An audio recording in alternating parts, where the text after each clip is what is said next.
வரிசையா சொல்லட்டுமா? மாமே தரணும் சீரு, ரெண்டு மாங்கா கட்டு தோடு. நீ சிரிக்கிற தங்க தேரு, ஓ தேவை என்ன கேளு.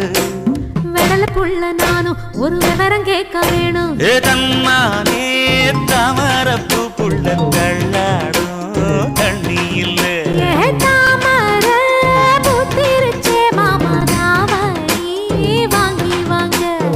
ஊரெல்லாம் கூட்டிக்கிட்டு வருவேனே மேளங்குட்டி. ஏ தன்னா